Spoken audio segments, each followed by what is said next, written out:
ሰላም እንዴት አላችሁ ቤተሰብ? ይህ ንጋት አካዳሚ ነው። የተለያዩ የአማርኛና የእንግሊዝኛ ቋንቋ ትምህርቶችን የምታገኙበት የዩቲዩብ ቻናል ነው። ቻናሉን ሰብስክራይብ በማድረግ እንድትጀምሩ ጋብዛችኋለሁ። ዛሬ ደግሞ ይዤላችሁ የመጣሁት የአማርኛ ፊደላት በአንድ ላይ 4 ፊደላትን በአንድ አይተን ቃላቶችን የምንመሰርት ይሆናል ማለት ነው።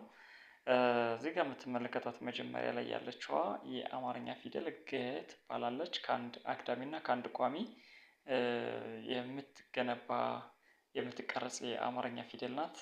ያው ገ ትባላለች። እዚህ ጋር የምትመለከቷት ደግሞ ጠ ትባላለች። እዚህ ጋር ያለችዋ ደግሞ ጨ፣ ይቺ ደግሞ እዚህ ጋር የምትመለከቷት ጰ እንላታለን ማለት ነው። ስለዚህ እነዚህን ሁሉንም 7 ቤቶቻቸውን የምናይ ይሆናል ማለት ነው። ተመልከቱ። ገ፣ ጉ፣ ጊ፣ ጋ፣ ጌ፣ ግ፣ ጎ። አንዴ ልድገምላችሁ።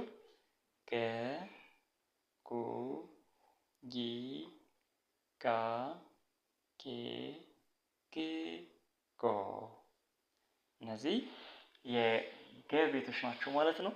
የገ ቤቶች ተመልከቱ። እዚህ ጋር ደግሞ ይኸው ጠ፣ ጡ፣ ጢ፣ ጣ፣ ጤ፣ ጥ፣ ጦ የጠ ዝርያዎች ናቸው እነዚህ 7ቱም።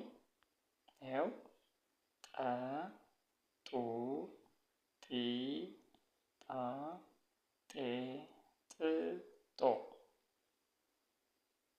በጣም ጥሩ። እነዚህ ጋር የምትመለከቷቸው ደግሞ ይኸው ጨ፣ ቹ፣ ጪ፣ ጫ፣ ጬ፣ ጭ፣ ጮ።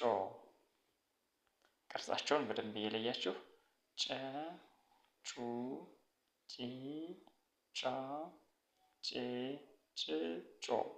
ከጠ ጋር በጣም ተመሳሳይ ናት። እቺ ጨ ታች ላይ ቀለበት መኖሩ ብቻ ነው የሚለያያቸው። በቅርጽ በጣም ተመሳሳይ ተቀራራቢ ናቸው። እዚህ ጋር የምትመለከቱት ደግሞ ጰ፣ ጱ፣ ጲ፣ ጳ፣ ጴ፣ ጵ፣ ጶ። እነዚህ ደግሞ የጰ ዝርያ 7ቱም ናቸው። ተመልከቷቸው። ጰ፣ ጱ፣ ጲ፣ ጳ፣ ጴ፣ ጵ፣ ጶ። ስለዚህ እዚህ ጋር ያሉት የገ ቤት፣ እዚህ ጋር የጠ፣ እዚህ ጋር የምንመለከታቸው የጨ ቤቶች፣ እነዚህ ደግሞ የጰ ቤቶች ናቸው ማለት ነው። በሚቀጥለው ክፍል ቪዲዮ እስከምንገናኝ ድረስ ሰላም ቆዩ። በሚቀጥለው ቪዲዮ በእነዚህ አሁን ባየናቸው የአማርኛ ፊደላት ቃላቶችን የምን መሰረት ይሆናል ማለት ነው። በቀጥታ መማር የምትፈልጉ ከታች ባለው የስልክ አድራሻ ደውሉ። ሰላም